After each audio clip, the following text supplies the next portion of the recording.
sound of motorcycles revving in the nation's capital this Memorial Day weekend.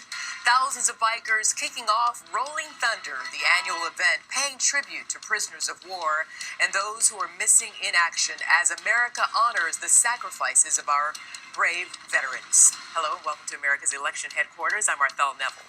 And I'm Greg Jared in for Eric Sean. Donald Trump is planning to address that crowd later this afternoon after Rolling Thunder ends near the Lincoln Memorial. And Kristen Fisher is live in Washington with more. So, Kristen, what time does everything kick off?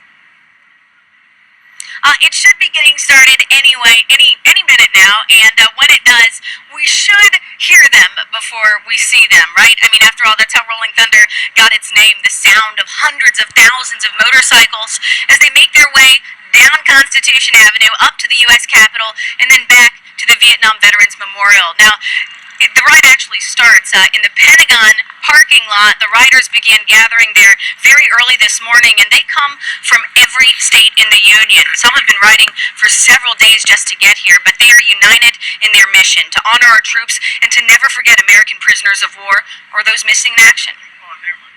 To commemorate the things that have been done, the things that have been done that our troops have done over the years, and it's Something, right? It's tough.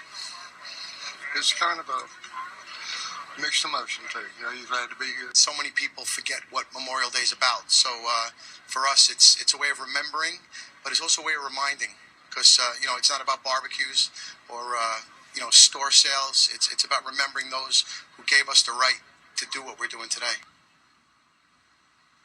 And that's why the organizers of this event say that, this is not a parade, it's a demonstration, and it's about bringing attention to the needs of all military veterans on this Memorial Day weekend. Arthel and Greg? Absolutely, remembering and reminding for sure. So, Kristen, how long does the ride take? Well, it's interesting, right? It should take about 20 minutes for a single rider to get from the Pentagon to the Vietnam Veterans Memorial, but it'll take about 4 hours for all of the riders to get there. I mean, imagine that, a continuous stream of motorcycles, 4 riders deep down this street for 4 hours, and that's why this has become one of the largest motorcycle rallies in the entire world. It started in 1988 with just about 2,500 riders. Today, they're expecting up to 500,000. Pretty incredible. Greg and Arthel? As it should be. Kristen Fisher, thank you so much. And Donald Trump will be addressing claims of internal strife within his campaign, as reported in the New York Times. The newspaper saying Trump had a, quote, constant stream of changes and scuffles within his campaign staff. Just a few days ago, he parted ways with his national political director. Garrett Tenney is live from our D.C. bureau with more. Garrett? Hey, Greg, Donald Trump has been pushing back on those reports of infighting within his campaign, and this morning, his top 2 advisors made the rounds on the Sunday shows to dismiss the report as well. Here's campaign manager Corey Lewandowski on Fox News Sunday. The media wants to perpetuate this story that there's infighting amongst the campaign. The bottom line is we're winning. There have also been other reports this week that some Republican officials are concerned that Trump's campaign hasn't grown enough to compete against Hillary Clinton in the general election. Trump has said he's relying on the Republican National Committee's resources and infrastructures across all 50 states to help bolster his campaign in the fall. Lewandowski defended that strategy and said it's a microcosm for what the nation would look like if Trump is elected compared to Clinton. She's got 800 people on staff. We've got 70 people on staff, right? They think that bigger is better. That's the mindset that the Clinton administration will take to the federal government. You juxtapose that with the Trump mindset, which is smaller, leaner, more efficient, and better results. That's the mindset you need for the federal government. Some veterans groups are unhappy with reports that tomorrow on Memorial Day, Trump is planning to release a final accounting of his fundraising for veterans last year when he skipped the Fox News debate in Iowa. Retired Major General Paul Eden from VoteVets.org released a statement saying in part, there are 364 other days of the year that Mr. Trump could have used this for a political event, and he hid behind veterans' causes for public relations purposes.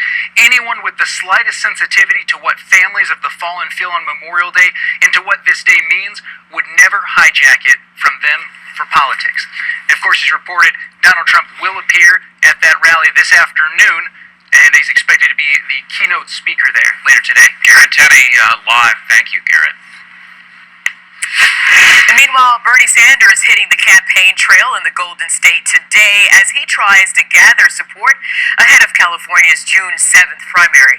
California, as you well know, is a treasure trove of delegates, and Sanders is vowing to stay in the race against Hillary Clinton until the primary season ends. Will Carr live from our West Coast Bureau with more. Hi, Will.